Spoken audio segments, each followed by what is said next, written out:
Bonjour à tous. Un incontournable au Mali, c'est bien sûr le ramadan.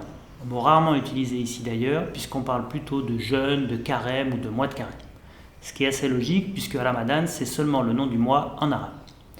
Alors, j'aime pas trop l'idée de traiter de l'actualité ici, mais je tenais quand même à en parler pendant le ramadan, parce que sinon après, le sentiment est déformé. Un peu comme quand vous faites Paris-Hong Kong en avion par exemple. Au bout de 8 heures de vol, vous voulez mourir, vous êtes au bout du rouleau, vous faites le serment de ne plus jamais refaire ce genre de conneries, et paf, 5 secondes après l'atterrissage, tout est oublié. Bref. Je résume les grandes lignes pour les plus manuels valses d'entre vous. Le ramadan, c'est le 9e mois du calendrier de l'Hégire, calendrier musulman, pendant lequel les musulmans se voient demander de jeûner la journée. Dans ce calendrier, un mois, c'est une lunaison, donc entre 29 et 30 jours. Ok, ça vous le savez, mais concrètement au Mali, ça veut dire quoi? Premièrement, il faut savoir quand ça commence et quand ça finit. Calendrier lunaire oblige, il faut apercevoir la nouvelle lune pour pouvoir débuter le carême. La terre étant ronde, si, et le ciel pouvant être couvert, tout le monde ne débutera pas forcément le carême en même temps. Au Mali, on a une institution, le Haut Conseil islamique, qui prend la décision pour tout le pays. Concrètement, si vous êtes le premier à apercevoir la lune, vous cherchez des témoins, dont un imam généralement, puis vous appelez le conseil qui communiquera à la télé et à la radio. Ça vaut aussi bien pour le démarrage et la fin du carême. A savoir qu'une lunaison ne pouvant pas excéder 30 jours, le carême s'arrête le 30e jour, quoi qu'il arrive. Si jamais on a commencé en retard par exemple, chacun devra individuellement rembourser cette journée en jeûnant un autre jour. Voilà pour la durée globale du carême, donc approximativement la même pour tout le monde. En ce qui concerne la durée quotidienne du jeûne, je dois avouer qu'on est vraiment super bien lotis parce que comme on est proche de l'équateur, on a des journées beaucoup plus courtes. Le jeûne devant commencer avant l'aube et non pas au lever du soleil, ça signifie que par exemple à Paris actuellement, on est sur un jeûne de 3h30 du matin jusqu'à 22h. Alors qu'à Bamako, c'est compris entre 4h45 et 19h, donc beaucoup moins long. Encore une fois, l'islam est né en Arabie et pas à Reykjavik. Mais ne vous emballez pas trop sur notre faible durée de jeûne parce qu'on parle quand même de 14 heures sans manger ni boire et que quand il fait 46 degrés dehors, je peux vous dire que ça pique. C'est l'occasion pour moi de rappeler que une année lunaire, c'est donc 12 lunaisons et donc c'est environ 11-12 jours de moins qu'une année solaire, ce qui veut dire que d'année en année, le mois de Ramadan se déplace dans le calendrier grégorien.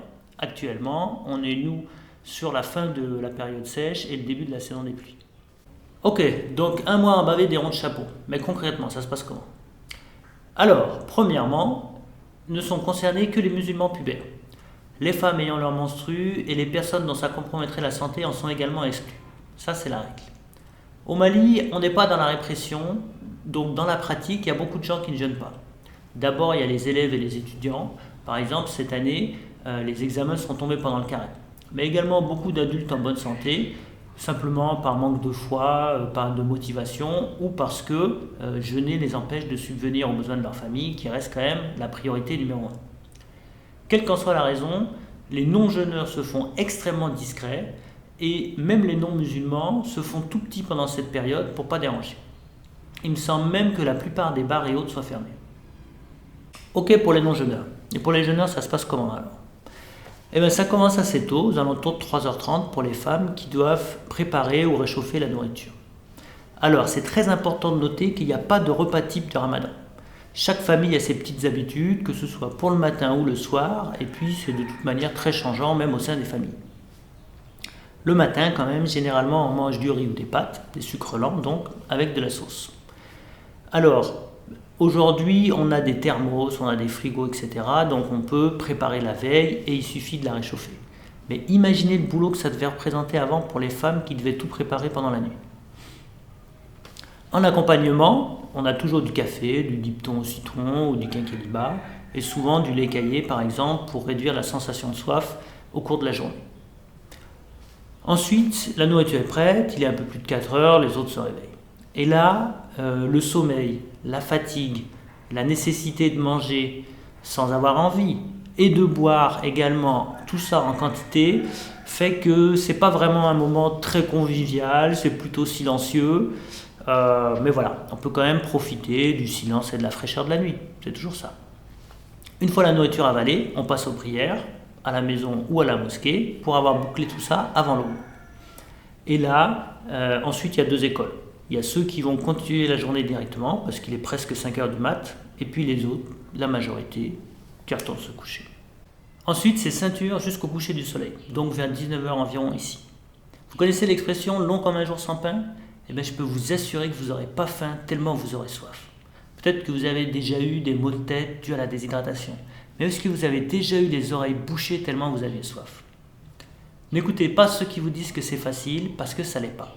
D'ailleurs, ce n'est pas fait pour l'être, c'est un sacrifice qui est demandé, et même s'il y a des jours avec et des jours sans, ça reste quand même une grosse épreuve. D'ailleurs, pour le mesurer, il suffit d'aller dans la circulation dans la demi-heure qui précède la rupture pour respirer l'irritabilité de tout le monde. Ça s'engueule, ça klaxonne, ça transpire, bref. Il faut bien comprendre que le jeûneur, à part les femmes évidemment, qui doivent préparer pour la rupture, cherche à entrer à la maison au tout dernier moment pour ne pas se retrouver en tête-à-tête avec sa montre à compter les minutes. D'ailleurs, il y a même un certain nombre de boulangeries qui offrent du café à la rupture pour tous les retardataires. De même que des mécènes financent des ruptures collectives du jeûne dans les mosquées pour les indigents, maintenant, même les hommes et les femmes politiques ont perverti cette idée en organisant des ruptures collectives dans les quartiers, mais avec des banderoles à leur effigie, avec des caméras, etc. Tout ça pour se faire voir. C'est ridicule. Mais revenons vers la maison. Il est presque 19 heures, les gens trépignent dans les files d'attente des vendeuses de beignets, partout flotte dans l'air l'odeur enchanteresque du quinqueliba. Quinqueliba, c'est un arbuste dont les feuilles se consomment en tisane et qui a des propriétés médicinales. C'est surtout délicieux. On trouve ces feuilles tout au long de l'année parce qu'elles sont séchées, mais c'est essentiellement pendant le mois de carême que les Maliens le consomment.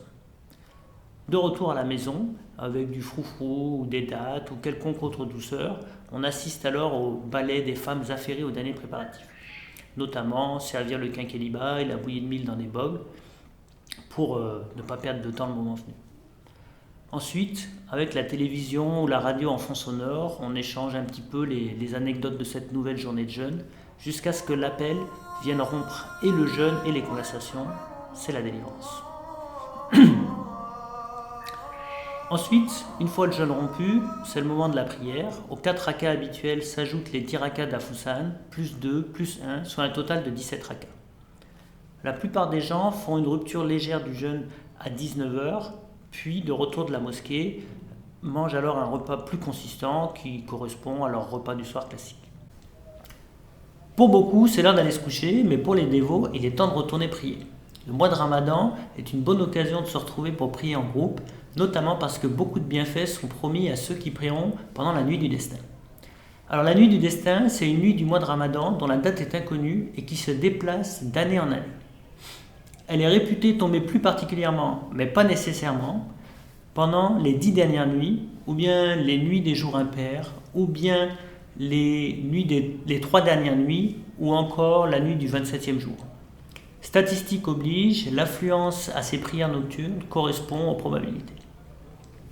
Pour vous rendre compte un petit peu de la ferveur de ceux qui participent à ces prières nocturnes, il y en a certains qui enchaînent directement avec le repas d'avant l'autre, c'est-à-dire qu'ils passent toute la nuit à prier. Bon, évidemment, ce n'est pas les mêmes que ceux qui se réveillent à 6 h du mat pour partir bosser. Alors bien sûr, chacun réagit différemment à l'effort. Certains se font violence la première semaine, le temps que le corps s'habitue un petit peu à ce nouveau rythme. D'autres, au contraire, survolent les premiers temps en consommant leurs réserves et mordent la poussière après. Quoi qu'il en soit, la fin du carême est attendue comme la délivrance qu'elle représente et le mois s'achève par la petite fête. Il est interdit de jeûner ce jour-là et ceux qui ont du retard devront le rembourser plus tard. La première des obligations, c'est la zakat, c'est l'aumône. Pour ça, on utilise un ustensile de ce type qui sert de mesure et dont la taille est calibrée spécifiquement. On le remplit de riz ou quelle que soit notre céréale de base et on va donner à un indigent. Donc la quantité qu'on donne va correspondre à une mesure pour chaque membre de notre ménage. Cette aumône doit être distribuée forcément avant la prière de la fête de fin de Ramadan, qui donc a lieu dans le début de matinée entre 7 h et 9 h. Une fois qu'on quitte la mosquée, on va saluer les voisins. Alors là, je ne sais pas si c'est dans l'islam ou bien dans la sunna ou encore une tradition malienne, mais il est recommandé de quitter la mosquée par un chemin différent de celui par lequel on est arrivé. Je trouve cette idée très amusante. Une fois arrivé chez les voisins, on doit d'abord leur pardonner leurs offenses. C'est important. Et puis ensuite, on implore également leur pardon pour tout ce qu'on aurait pu leur causer. Il est très important de noter que toute querelle doit forcément prendre fin avant la fête. C'est la raison pour laquelle à la télé vous entendez souvent des ultimatums à cette période concernant les pays musulmans. Il me semble même qu'actuellement le président turc a demandé à ce que l'Arabie Saoudite, qui fait un blocus sur le Qatar, le lève avant la fête. Dernier point très important de cette fête, c'est qu'elle doit être l'occasion d'améliorer la nourriture. Donc pour ce jour-là, on doit forcément changer le menu en mieux. Par exemple, à Bamako, où l'aliment de base est le riz, eh bien, on va souvent préparer du fonio ou bien du couscous avec beaucoup de viande parce que c'est la fête. Voilà, le reste de la journée est passé à savourer du thé et puis l'effort accompli. Voilà, vous avez probablement une meilleure idée maintenant de la difficulté d'accomplissement de cette obligation annuelle. Pourtant, j'ai fait l'impasse sur ce qui est probablement ce qui pèse le plus au quotidien, c'est-à-dire l'économie. En effet, le mois de carême reste avant tout un mois de dépenses. D'abord, il est de bon ton d'assister sa belle-mère, sa belle-famille au début du mois de carême, typiquement en offrant du sucre. Ensuite, il faut faire des réserves des aliments de base, le riz, le sucre, le lait, l'huile, etc. Et les commerçants, dans leur bonté légendaire, en profitent pour gonfler les prix. Ensuite, on prépare beaucoup plus parce que les repas classiques sont toujours là pour les enfants, pour ceux qui ne jeûnent pas, mais il y a le repas d'avant l'aube en plus, et puis il y a encore la rupture du jeûne. Enfin, pour compenser l'effort physique, on va acheter beaucoup plus de fruits, de yaourts, de boissons sucrées. Aussi, on doit, pour compenser un petit peu l'effort moral cette fois-ci, ainsi que pour renforcer la convivialité pendant cette période pieuse, on va s'offrir des douceurs, notamment pour les ruptures. Toutes ces dépenses-là sont à multiplier par le nombre de personnes qui composent le ménage, sachant qu'au Mali, un ménage, c'est vraiment beaucoup de personnes. Et sans compter le fait que les revenus diminuent à cette période, parce qu'évidemment, on n'est pas aussi productif. C'est déjà fini. Trop facile cette année, j'ai rien senti.